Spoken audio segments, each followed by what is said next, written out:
It is Thursday, and it is part 2 and 3 of the AEG Stakeholder Challenge. Today, we focus in on breaking into groups that reflect a variety of different stakeholders in Chicago committed to solving these critical issues on clean energy, equity, and resilience. We'll be working in groups to come up with a 12-month solution that can overcome the selected problem or obstacle from yesterday. So we get started in a couple minutes with our breakout room challenge and task force challenge today, but I figured I'd jump back on LinkedIn Live here and give you a little bit of a recap from yesterday before we jump into our session today. So you're kind of behind the scenes before we get ready, suit up, and get into our stakeholder challenge today.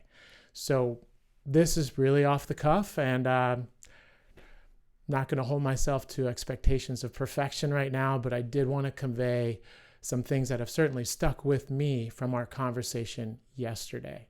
So let's see if I can pull up some information to share with you. So yesterday, as I mentioned earlier, we had our speaker challenge with invited speakers, Kimberly Dowdell, principal at HOK, Martine Montez, who leads large customer services at ComEd, Laura Kraft, global sustainability ESG expert for Heitman, and Jessica Bolhofer from JLL, who's the lead sustainability expert there at JLL.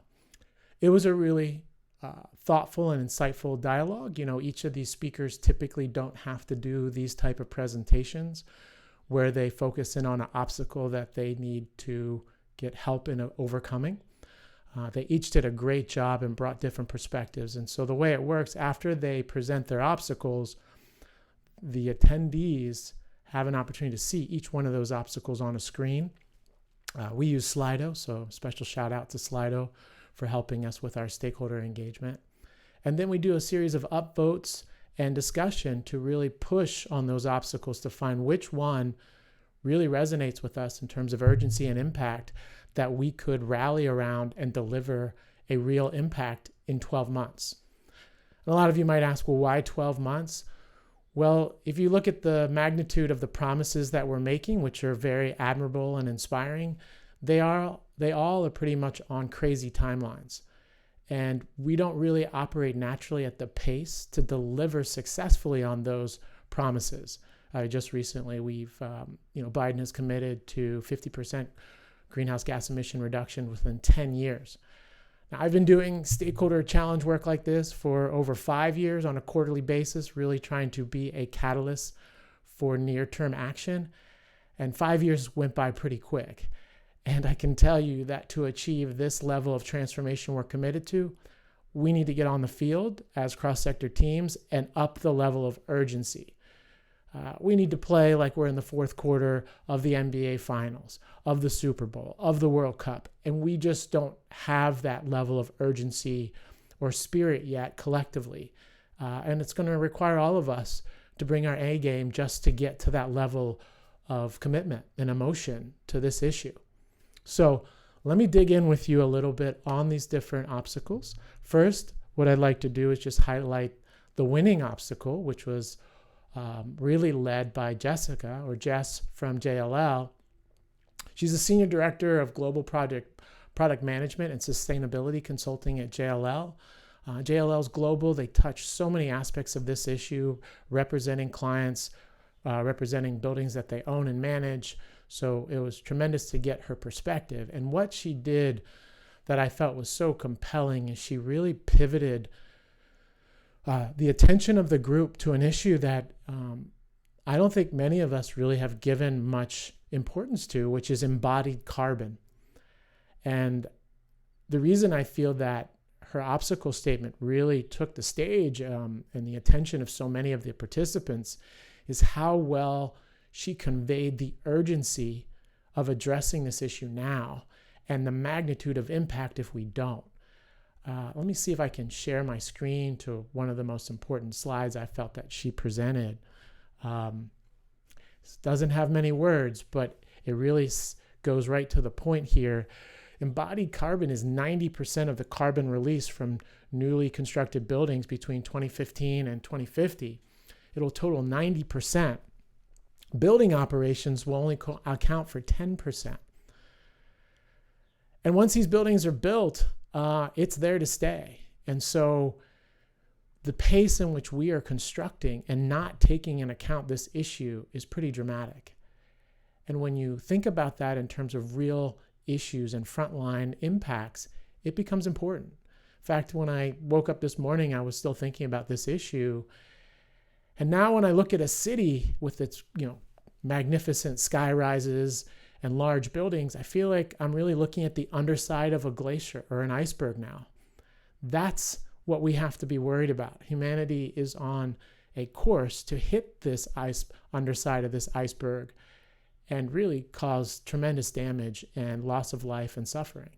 And we just don't appreciate it as much as we need to. And to Jess's point, it's because we don't have the metrics in place to do so. So that was her obstacle statement about the critical importance of having clear metrics and targets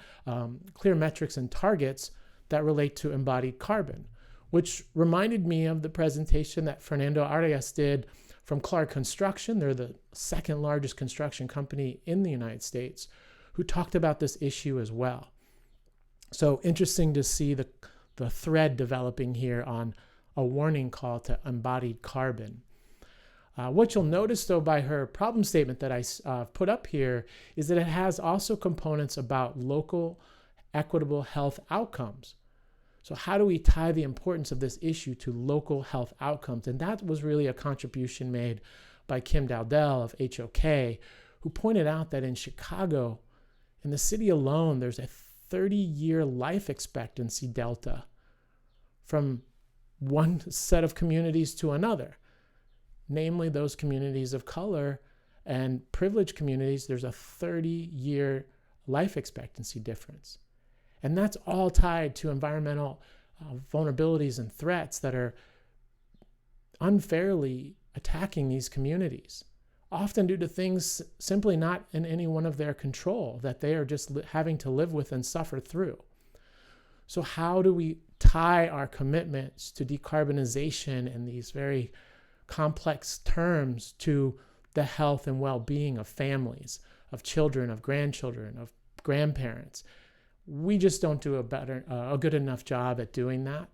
And I think that's to our detriment to evoke our compassion and the level of action that's necessary. And so that has been incorporated into Jess's problem statement, really thanks to the perspective from Kim Dowdell of HOK.